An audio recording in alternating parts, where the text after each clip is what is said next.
So I want everybody to close your eyes. And when you close your eyes, I want you to imagine the most beautiful landscape you've ever seen in your life.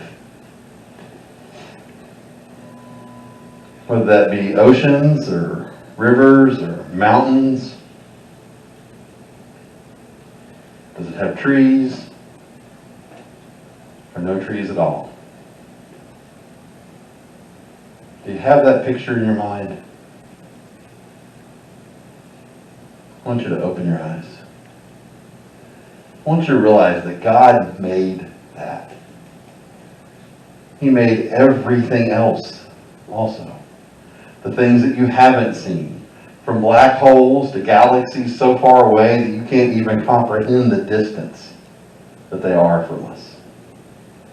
To me, this is just incredibly amazing. When I stop and think about what God created, I can get lost in my own thoughts.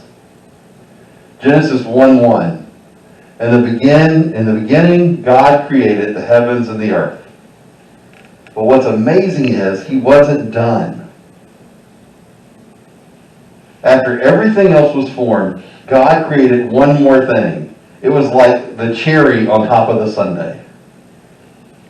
It was the last piece to His creation. And He created that differently. If you have your Bible, open up. We're going to be in Genesis a whole bunch tonight, but only for a few verses, really, but right at the start of the book of Genesis. Genesis chapter 1, verses 26 and 27. I want to share with you, and this will be a passage, if you've been in church much in your life, this will be a passage very familiar to you. Genesis chapter 1, verse 26. Then God said, "Let us make human beings in our image, to be like us. They will reign over the fish in the sea and the birds in the sky, the livestock and all the wild animals on the earth, and the small animals that scurry along the ground." So God created human beings in His own image. In the image of God, He created them, male and female. He created them. Now those two verses mean a lot. Okay, I mean, we could spend days unpacking what is in just those two verses right there. I mean, they talk about a multitude of things, and there's so many different directions you can take those two verses. But the one idea I want you to get with you tonight, and the one idea I want you to file away in your head, and this is a message that every one of us in this room needs to hear because we don't hear it enough. You are special. God made you special. He made you to be special. I want you to turn to your neighbor, in front of you, behind you, wherever the closest person is, and I want you to say, "You're special." Go. You're special.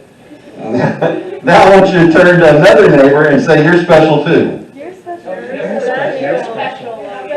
You're special. Think about this for a moment. God made us in His image.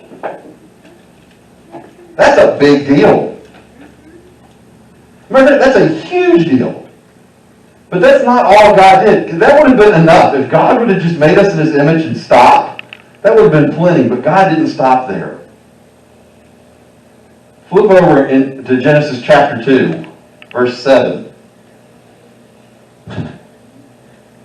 Then the Lord God formed the man from the dust of the ground. He breathed the breath of life into the man's nostrils, and the man became a living person. When God created Adam and Eve, He added something.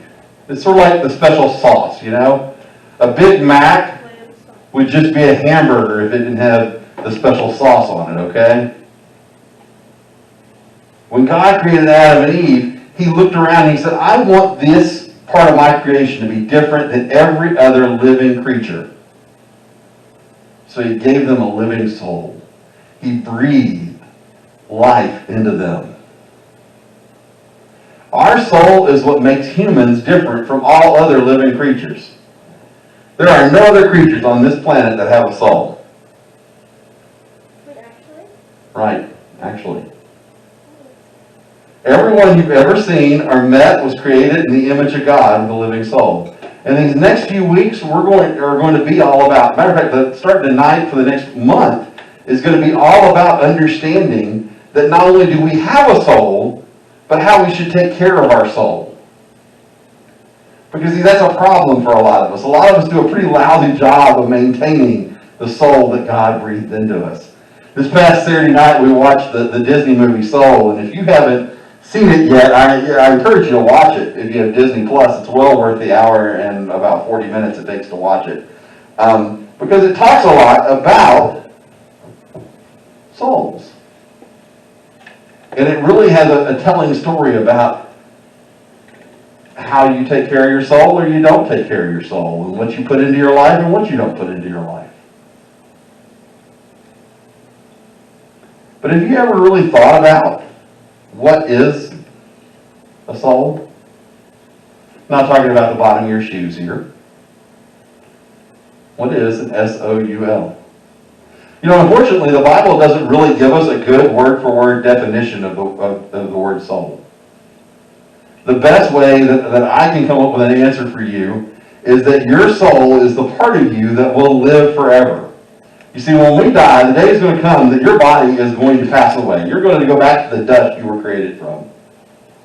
All living creatures will decompose over time. No matter how much fluid they put in you and put in that casket, you're going to decompose. Don't believe me? Go out here and dig somebody up that's been in the ground for 100 years. Okay. Here we go, Robert. Promise you don't want to look at that casket. Our souls are the part of us that gets to live forever. And make no mistake about it, you have a soul. All of us have that part that was created to exist for eternity. The soul which God breathed into you when you were created, when He created you.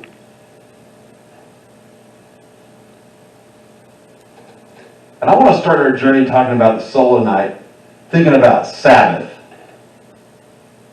You know, after God created everything, He took a break.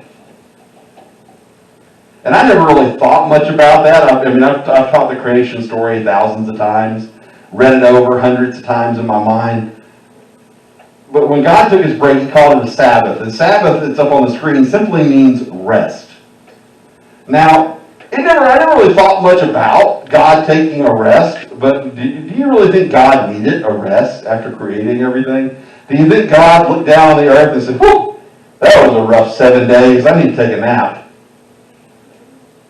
Yeah. I don't think God gets tired. I think God took a break because the job was finished. Not because He was tired. I think God took a break because He wanted to teach all of us an extremely important lesson. That our souls are not made for constant activity.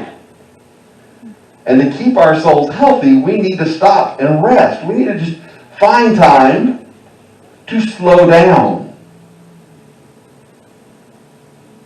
Listen, if the creator of the world and of everything in it can stop, so can we. Okay?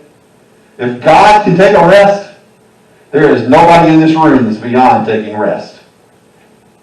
I want you to imagine a basketball player or any sport you like. You're playing an important game, but the coach never calls a timeout, never substitutes any players. For the 5 players on that basketball court, that's going to be a miserable experience. Even the best athletes have to take breaks. I'm sitting up here in a Dallas Cowboy t-shirt tonight, and I thought about this afternoon. I thought, even Ezekiel Elliott, which, whether you're a Cowboy fan or not, is not the point here. Even Ezekiel Elliott, a running back getting paid millions of dollars to do nothing but run with the football, has to take breaks. The Cowboy players have a signal where they can signal to the coaches on the sideline and say, hey, coach, I need a breather. Time to go to the sideline and rest and regroup and rethink about the game plan and figure out what your next step is. Refusing to take timeouts and refusing to give our souls rest is going to lead to things getting messy very quickly. If we don't stop and rest and refocus on what's important, we can completely lose our focus altogether. We can get so busy and so caught up that we wear ourselves out and don't even realize it. So I want to give you 2 ways tonight to give your souls rest. One, and both of these are incredibly simple. Matter of fact, you will be blown away with how simple this is. This is not a complicated calculus formula that I'm about to give you here. One, connect yourself to God through nature. I wonder, have you ever been angry or upset and decided to walk outside and just go for a walk? You ever wonder why when you go outside and you go for a walk when you're angry and upset, that seems to help? It's because your soul has started to rest. It's because in that short little time outside, you're starting to reconnect with God, the creator of everything. So the next time you're feeling tired or worn out in your soul, take a walk. Go sit outside. Clear your mind of everything for a few minutes and just listen to nature.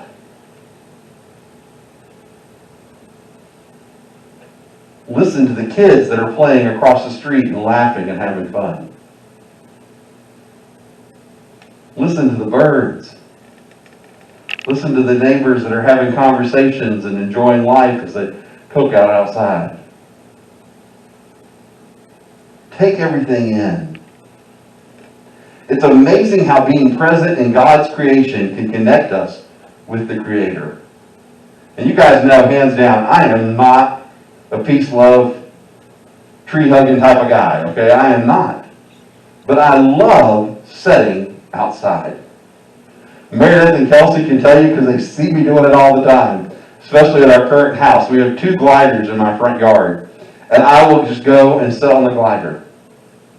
And I can sit out there for hours. It refreshes me. It makes me feel alive again. So, you want to know how to give your soul rest? Spend time outside. Spend time with God and His creation. You don't have to go on a 10-mile hike.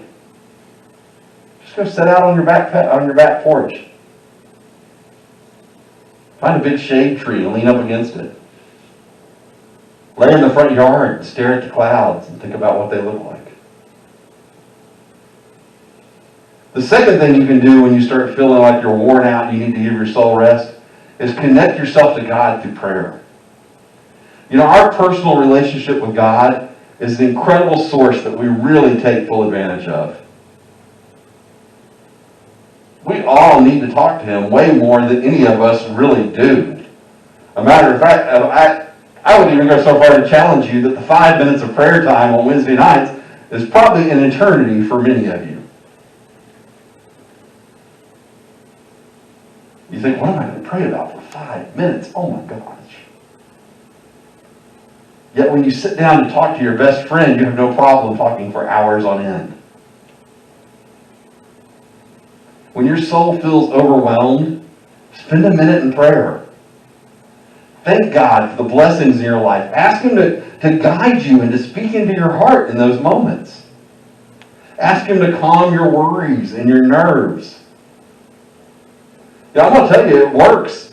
You wouldn't believe me, but I'm telling you, it will work.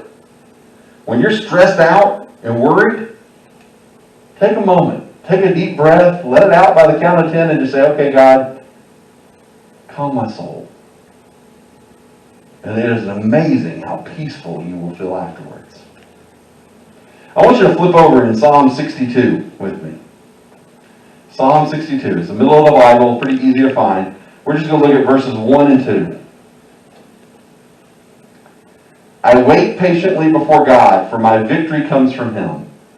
He alone is my rock and my salvation, my fortress where I will never be shaken. Some of you probably have a version that says, I wait, and my soul finds rest in you. This was written by David. The same David that fought Goliath. The same David that was king of Israel. The same David who ran for his life because King Saul was trying to kill him before he became King David. The same David that chose to sleep with Bathsheba, a married woman, get her pregnant, Miss Trouble. try to kill her husband, end up murdering her husband, and loses their son because of it. David knew something about having a tired and worn out soul. David experienced times where he was hunted by warriors, times where he was running and hiding for his life in threat of being killed, times when terrible decisions that he made led to terrible consequences for him and the loved ones around him. And yet, in the middle of everything, David knew that the one place he could turn for rest for his weary and worn out soul was God. He knew that the one place that he could look to was God. Our souls need rest. As we start this journey on talking about souls, the first step in any of it is making sure we know how to rest them and get them healthy. Yet many of us don't turn to God first when we're looking for that rest. We try to find rest in a lot of other places, like mindless entertainment, or abusing food and alcohol and drugs, or destructive fantasies. But let me just think about this for a moment. What happens once we binge another TV show? What happens when we finish another video campaign? What happens when we abuse food and alcohol and drugs? Do you really feel satisfied when you're all done with that? You see, our souls are never going to find true rest in any of those things. St. Augustine said a quote that's up on the screen here. It says, "You have made us for yourself, O Lord, and our heart is restless until it rests in you." I don't know about you, but those words are words I can identify with. Because all of us feel restless at times. Think about that word restless for a moment. It literally means without rest.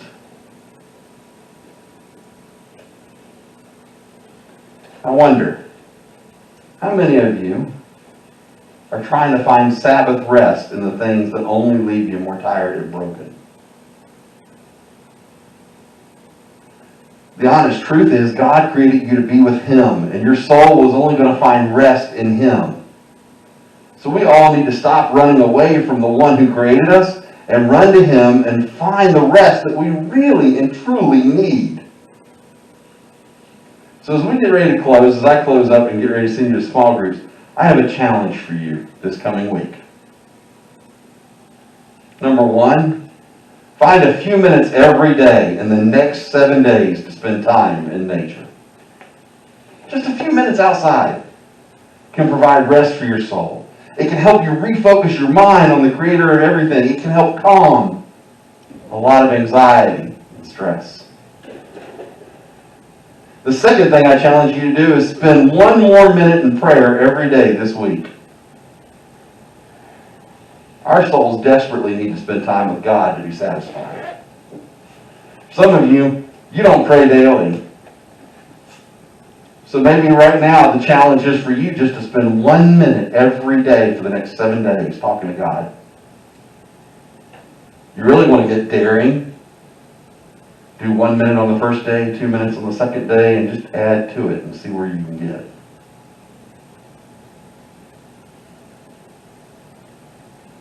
You see, we need to remember that God created us to be with Him. And our soul is only going to find rest in Him. No other place. So as you are dismissed to small groups, you're going to continue this discussion on what it looks like to find rest in God and God alone. So go ahead and move to your small groups this time, guys.